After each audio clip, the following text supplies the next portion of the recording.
Hi friends! As I was going through my books the other day, I came across this little volume from Methodism's founder, John Wesley.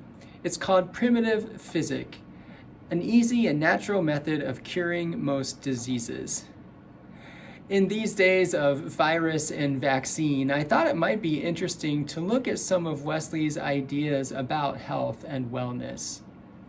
Now, you may think it's strange that a clergyman would write a medical tract, but John Wesley was very well educated, and his education was well-rounded, and he understood the unity of the whole person.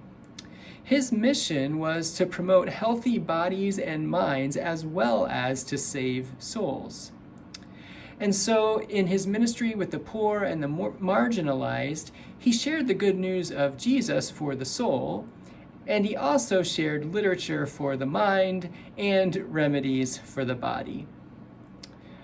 The remedies in this book are a good example of 18th century therapies, but they actually have little or no therapeutic value.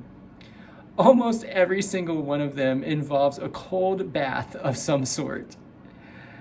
The real value of this book is in the introduction, in which Wesley sets physical health in the context of theology. He argues against the prevailing medical theories of the day. He lays down basic, and today we would call them common sense, rules for good health. And he calls for making healthcare accessible and affordable for all. So let me share just a couple of his remedies. This one is for a cough, and it's actually pretty good. He says, make a hole through a lemon and fill it with honey. Roast it and catch the juice. Take a teaspoonful of this frequently. That sounds reasonable, doesn't it? This one just makes me laugh. It's a cure for raging madness.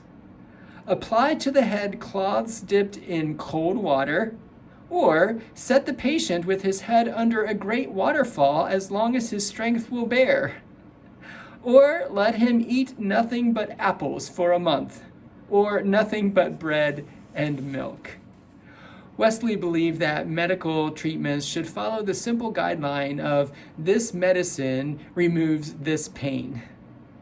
He thought that treatments should be discovered by experiment or by accident, and should be handed down from generation to generation once they are proven effective. Now, this contradicted popular medical theories of the day, like the doctrine of similars, which would indicate, for example, that stewed raven would prevent black hair from turning gray, or eating yellow birds would cure jaundice.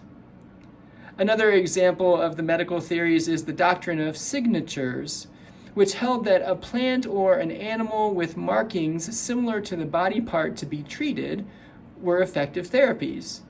So if, for example, a plant had a liver-shaped leaf, it would be used to treat diseases of the liver. At the end of Wesley's preface, he gives 31 rules for healthy living, covering diet, exercise, sleep, and personal hygiene. This was kind of like his preventive medicine. Wesley was really a pioneer in the areas of cleanliness and healthy lifestyle. The last 4 rules for healthy living relate to the passions. That is to say, to emotional and psychological health. Again, his insight into the effect of the mind on the body was way ahead of his time. Let me leave you with Wesley's final rule for healthy living. The love of God, as it is the sovereign remedy of all miseries, so in particular it effectually prevents all the bodily disorders the passions introduce by keeping the passions themselves within due bounds. And by the unspeakable joy and perfect calm, serenity, and tranquility it gives the mind, it becomes the most powerful of all the means of health and long life. May the love of God give you unspeakable joy and perfect serenity, today and every day. Thanks for listening. I'll see you again soon.